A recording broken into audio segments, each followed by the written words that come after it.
फिर आगे वर्णन करा 12 ज्योतिर्लिंग की कथा का स्मरण कराया।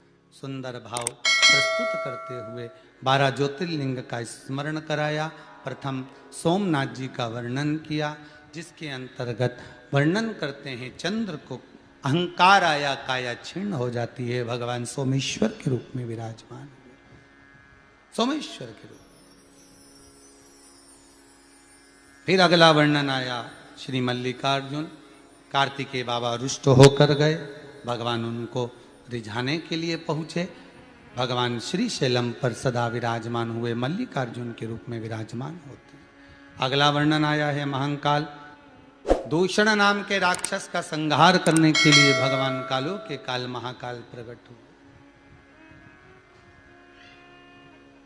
84 रूप में महाकाल राजा, पूरे उज्जैनी नगरी में 84 महादेव विराजमान है, पूरे उज्जैनी नगरी।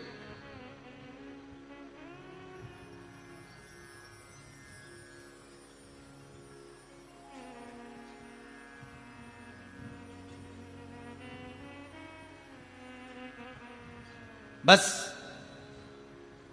बाबा महाकाल की कृपा हो और ये कोरोना महामारी समाप्त हो, तो एक बार प्रयास है कि 84 महादेव जब एक बार पहले करा, एक बार फिर पुनः 84 महादेव की यात्रा हो, यही बाबा से लेना है।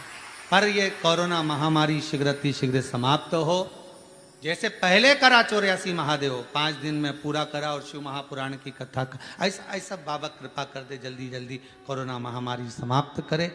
अब ये पहली लहर, दूसरी लहर और कहे तीसरी लहर आ रही, दादा सारी लहरों को ले जा समुद्र में डुबा दे। निवेदन इतना सा, ये लहर लहर जान दे, अब तो करुणा की लहर होन दो, बस एक लहर बची है, वो कृपा कर दे मेरा देवाधिदेव महादेव, जल्दी जल्दी करुणा ऐसी। 84 महादेव के रूप में शिव विराजमान। दूषण नाम का राक्षस, जिसको वर था 84 रूप रख सकता है, शंकर भगवान ने कहा मैं रूप नहीं रख सकता। अगर ब्राह्मणों के बच्चों को अगर दूषण नाम का राक्षस मार रहा है, उनका रक्त पी रहा है, इसको मारने के लिए एक ही उपाय हो सकता है, मेरी बहन छिपरिया को बुलाओ, छिपरिया आए और जब जिस समय पर दूषण नाम के राक्षस का रक्त गिरे, छिपरिया पानी के रूप में आकर उस रक्त को धो दे, तो इसका रूप नहीं होगा, ये मर जाएगा। युद्ध प्रारंभ हुआ तो छिपरिया को आने में देरी हो गई, इतने में दूषण नाम के राक्षस ने 84 रूप ले लिए। शंकर भगवान 84 रूप नहीं लेना चाहते थे, छिपरिया ने जल के वेग में आकर अपने भाई के टुकड़े कर दिए, शंकर के महाकाल के टुकड़े करे तो 84 टुकड़े हो गए। वो 84 टुकड़े होकर उन्होंने दूषण नाम के राक्षस का संहार करा और उज्जैनी में 84 महादेव, पूरी दुनिया में एक ही जगह है जहां पर 84 महादेव विराजमान है।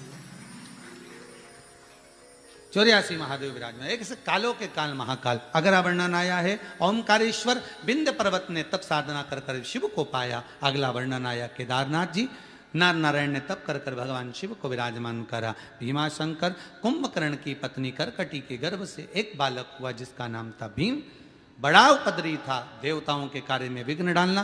शंकर भगवान ने आकर भीम के प्राणों को हरा, शिव जी का नाम भीमा शंकर हुआ। अगला वर्णन काशी विश्वनाथ, मनु शत्रुपा ने तप कर कर भगवान शिव को काशी में गंगा के घाट पर विराजमान किया।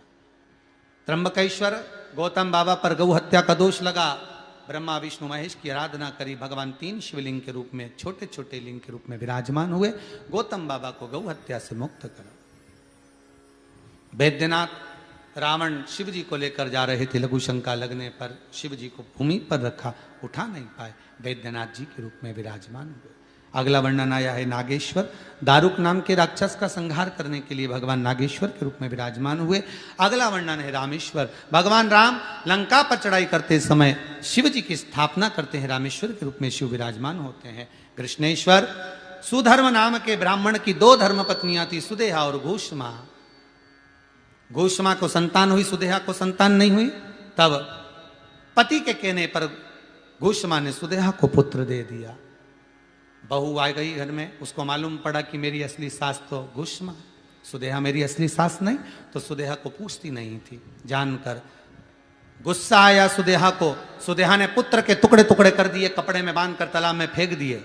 घोषमा का नियम था प्रत्येक सोमवार को शंकर का शिवलिंग बनाकर तालाब में विसर्जन करने जाती थी। आज मन में आया बेटे को देखे बहुत दिन हो गए, भाव मन में आकर जैसी तालाब में शंकर का शिवलिंग छोड़ा, वैसे ही बेटा तैरते हुए बाहर आ गया। घोषमा के बेटे को भगवान ने जीवित कर दिया। शिव जी का नाम कृष्णेश्वर महादेव पड़ गया। ऐसे मेरे शंकर के 12 ज्योतिर्लिंग का स्मरण